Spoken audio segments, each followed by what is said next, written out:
guest has been doing comedy for over 40 years. He's done 10 HBO specials. He has a best-selling book called Brain Droppings. Please welcome George Carlin.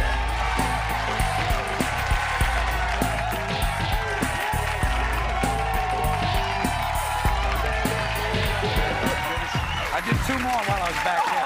Okay. George Carlin. Good to see you, my friend. Okay. George Carlin, you are by far, you're easily one of the greatest comedians ever to live. All right. Easily. Okay, I'm gonna go with that. Okay, yeah. You are. Okay. You know, people take you for granted in a sense. Yeah. You know what I mean? They're like, now, because like you and a guy like, say, Cosby, because you've always been doing it forever. And like, do you feel that, say, like if you had some crazy tragedy in your life, people wouldn't take you for granted? Because, like, you know, Pryor burnt up. Yeah. Lenny Bruce died, Kennison died, and you're like right here chilling.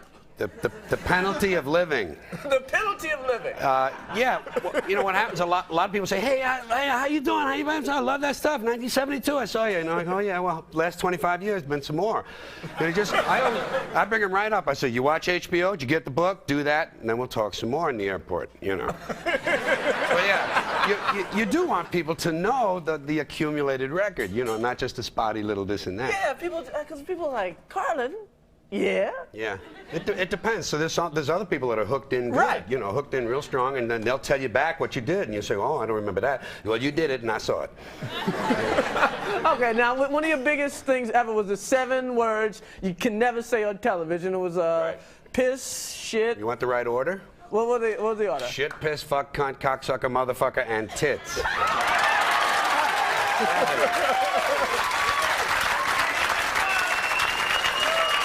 Said fuck twice. I know.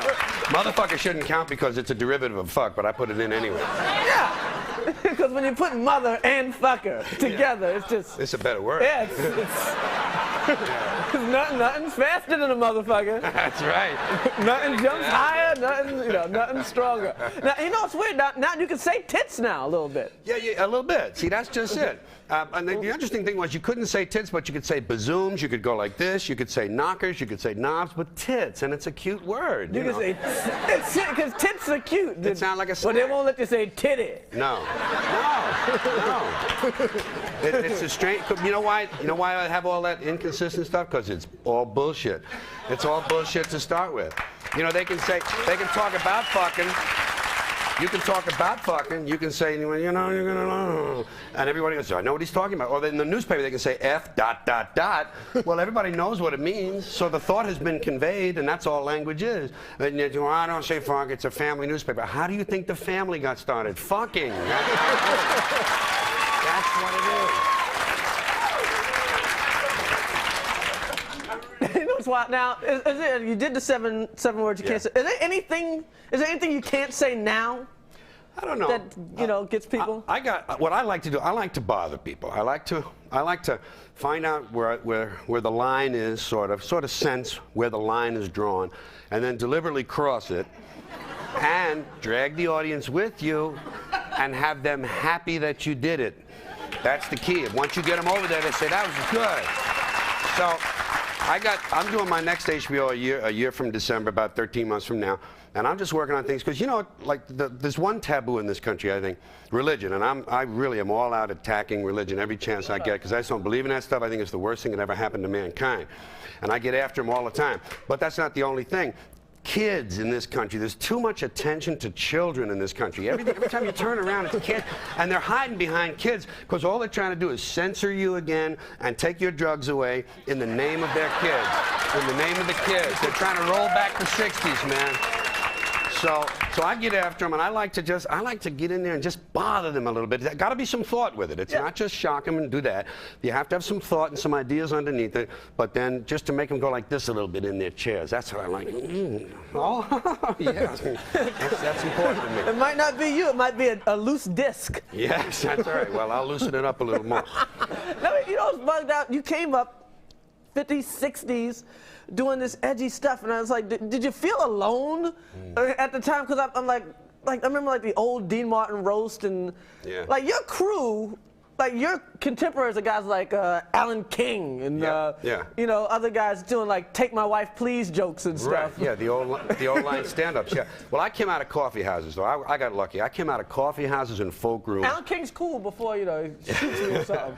But I came out of places where irreverence was a part of the deal. Coffee houses and folk rooms, you know, the whole idea there was to be a little bit anti-establishment, to be a little bit against the stream, you know. So I came out of that and always felt comfortable being alone. Always felt good as a kid. Loved it when my mother didn't come home on time. Boy, I'd say, oh, this is nice, man. I'll make some spaghetti and listen to the Lone Ranger, you know. To be alone is good. And I never really took part in show business. I'd show up.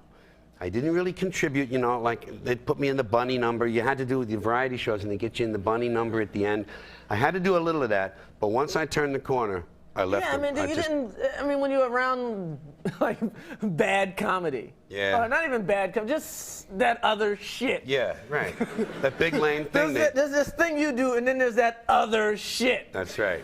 And I lived through, listen, the hardest years of my life were the 3 or 4 years when I was doing straight, mainstream, bullshit television shows, because I thought I wanted to be like a Danny Kaye or something. My dream from a kid was still like that. I wanted to be in the movies and go like this for people. And I didn't know that my head... Like this? I didn't know my head was different. I didn't understand that. I thought if I thought about it at 9 years of age, it must still be valid when I'm 21. But it wasn't. And I finally, boom, that clicked in from the acid. Thank God for acid.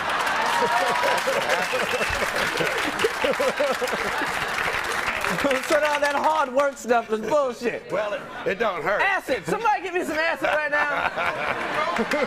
You know, I got people around here to get me shit, but no one ever gets me acid. If you're, but I'll tell you this. That's why they put it on that list of bad drugs, because they know it opens up the mind. It can be dangerous. I ain't saying it's not dangerous in some way. You take too much, take the wrong kind, get it from the wrong guy. Where do you get your acid from? I don't.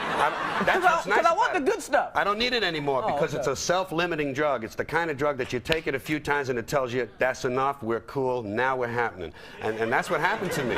As opposed to shit like this and shit like that and like this. Yeah. Well, sometimes you shoot up directly in the neck to get it to your head quicker. Or so you hear. Yeah. Yeah.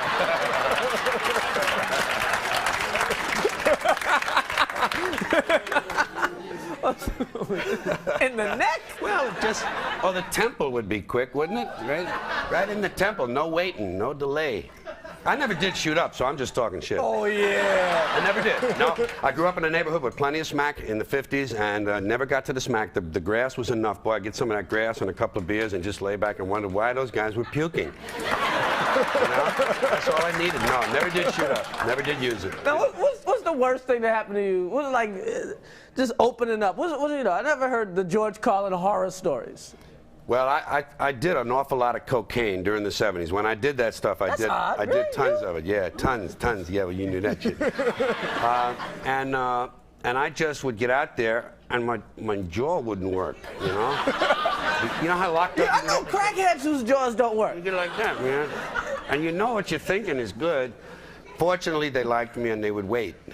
You know, for my mouth to start working. But I don't have any of those. I'm not one of those guys that has a story. You know, like every comedian, like these old guys, especially me, and they say, you mention a name, and I say, oh, let me tell you about Al Jolson. And they got a story for everything. I got no stories because I don't remember a goddamn thing, man. I don't remember nothing. Thank you very much. Sure, man. my pleasure. Thank you, man. Thank you.